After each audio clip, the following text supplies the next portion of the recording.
వికారాబాద్ జిల్లా కొడంగల్ పట్టణంలోని రాఘవేంద్ర గార్డెన్స్ లో తెలంగాణ ప్రభుత్వం ప్రజాపాలన ప్రజా విజయోత్సవాల కార్యక్రమంలో ముఖ్య అతిథిగా రాష్ట్ర శాసన సభాపతి గడ్డం ప్రసాద్ మరియు తాండూర్ ఎమ్మెల్యే మనోహర్ రెడ్డి, పరిగి ఎమ్మెల్యే రామ్మోహన్ రెడ్డి, కొడంగల్ నియోజకవర్గ కాంగ్రెస్ ఇన్ఛార్జ్ యనుమల తిరుపతి రెడ్డి, జిల్లా కలెక్టర్ ప్రతీక్ జైన్ మరియు అధికారులు, పోలీసులు అధికారులు తదితరులు పాల్గొన్నారు.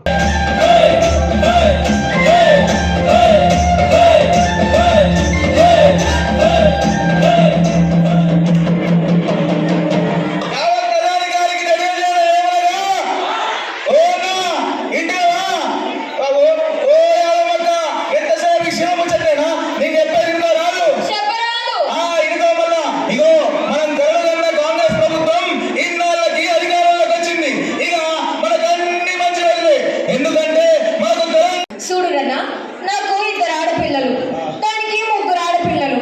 మేము కూలి పని చేసుకొని బతికేటోళ్ళం. ఇక పండగలకి పబ్బాలకి మా పిల్లల్ని వేసుకొని ఊళ్ళకి పోయి రావాలంటే బస్ ఛార్జీలకి పతాన పైసలు లేకుండే. కానీ ఇప్పుడు గట్ల కాదన్నా, మనకి ప్రజాపాలన తెచ్చిన ప్రభుత్వం, మన మంత్రులు అందరూ కలిసి తెలంగాణలో ఉన్న ఆడబిడ్డలందరి కోసం మహాలక్ష్మి అనే పథకం ద్వారా ఉచిత బస్సు సౌకర్యం కల్పించారు. గందుకే ఈసారి బోనాల పండుగ ధూమ్ ధామ్ చేసుకోవాలని మా ఊళ్ళకి పోతున్నావు. అరే వా, చూసావా అన్న, మన ఆడబిడ్డలు ఎంత సంతోషంగా ఉన్నారో. గిట్లా మన ఆడబిడ్డల